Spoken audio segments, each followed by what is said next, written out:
এই যোগাযোগের সুবিধা এবং জায়গা সংকুলনের জন্য আমাদের এই জায়গাটাই আমরা উত্তম মনে করি।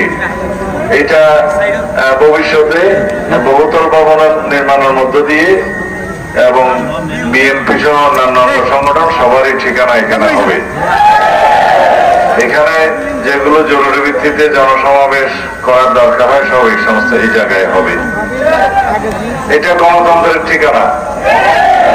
বাংলাদেশের বহুদলীয় গণতন্ত্রের প্রবর্তক কে? রাষ্ট্রপতি জিয়াউর রহমান।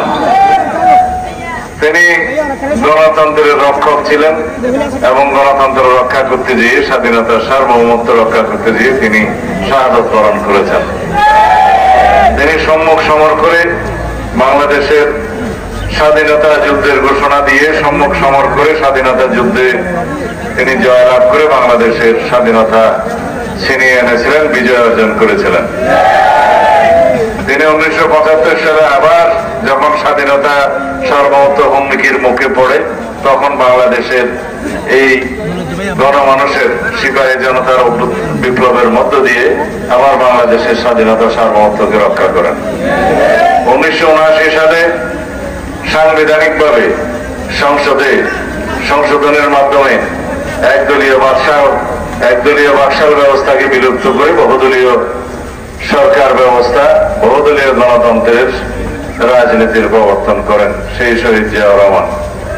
তারপরে দেশনেত্রী খালেদা জিয়ার দীর্ঘ আন্দোলন সংগ্রামের মধ্য দিয়ে সামরিক স্বৈরাচার বিরোধী সংগ্রামে তিনি জয়ী হলে আবার 1991 সালে বাংলাদেশের সংসদীয় পদ্ধতির সরকার পদ্ধতির বহুদলীয় গণতন্ত্রের আবারও অগ্রযাত্রা শুরু হয়। এইভাবে কেয়ারটেকার সরকার সহ যত রকমের সাংবিধানিক সংস্কার হয়েছে গণমানুষের জন্য, বাংলাদেশের মানুষের জন্য, গণতন্ত্রের জন্য, সবই বিএনপির হাত ধরে হয়েছে। আর আওয়ামী লীগ বাংলাদেশের সবসময় গণতন্ত্রকে হত্যা করেছে, এখন একতন্ত্রকে প্রতিষ্ঠা করেছে, একদলীয় সরকার ব্যবস্থা, একদলীয় রাষ্ট্র ব্যবস্থা কায়েম করেছে এবং বাংলাদেশের মানুষ গণ অভ্যুত্থানের মধ্য দিয়ে সেই ফ্যাসিবাদী ফ্যাসিস্ট শক্তি আওয়ামী লীগ এবং তার নেত্রী শেখ হাসিনাকে বাধ্য করেছে বাংলাদেশ ছেড়ে পলায়ন করতে।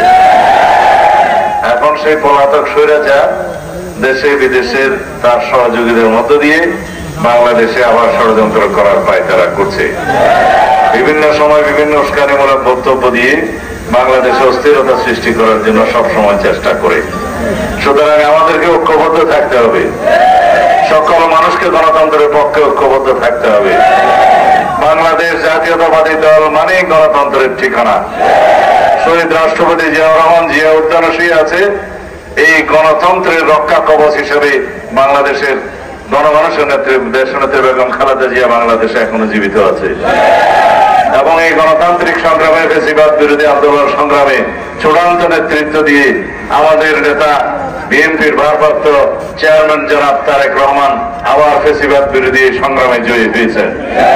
আমরা সবাই তার নেতৃত্বে আন্দোলন সংগ্রামের মধ্য দিয়ে বাংলাদেশকে ফ্যাসিবাদ মুক্ত করতে পেরেছি এবং এই ফ্যাসিবাদ মুক্ত বাংলাদেশে আর কখনো যাতে ফ্যাসিবাদী জন্ম না হয়, কোন ফ্যাসিস্ট শক্তির জন্ম না হয়, কোন গণতান্ত্রিক শক্তির জন্ম না হয়, সেজন্য আমরা গণতন্ত্রের চর্চাকে এগিয়ে নিয়ে যাব।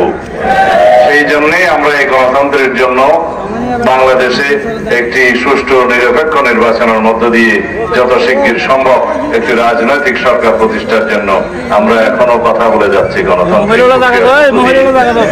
সবাইকে সাথে নিয়ে, সমগ্র বাংলাদেশের জনমানুষকে সাথে নিয়ে এই দেশের গণতন্ত্রকে একটা শক্তিশালী ভিত্তির উপরে দাঁড় করাতে হবে।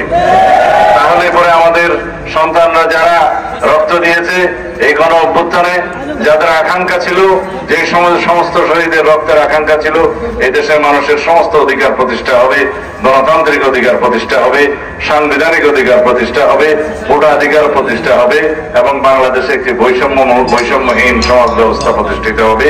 সেই সমস্ত শহীদের রক্তের আকাঙ্ক্ষাকে আমাদের বাস্তবায়ন করতে হবে, পূরণ করতে হবে। এই আমাদের অঙ্গীকার। এটা বেকুয়া উপজেলার গণতন্ত্রের ঠিকানা। বাংলাদেশের গণতন্ত্রের ঠিকানা কি? শহীদ রাষ্ট্রপতি জিয়াউর রহমান প্রতিষ্ঠিত বাংলাদেশ জাতীয়তাবাদী দল। গণতন্ত্রের স্রষ্টা এবং রক্ষক কোথায় শুয়ে আছে? জিয়া উদ্যানে। যিনি বেঁচে আছেন গণতন্ত্র রক্ষা করার জন্য, তিনি কে? দেশনেত্রী বেগম খালেদা জিয়া। যিনি ফেসিবাদ বিরোধী গণতান্ত্রিক আন্দোলনে নেতৃত্ব দিয়ে এই দেশকে ফেসিবাদ মুক্ত করেছে, গণতন্ত্র প্রতিষ্ঠা করেছে, তিনি কে? আমাদের নেতা জনাব তারেক রহমান।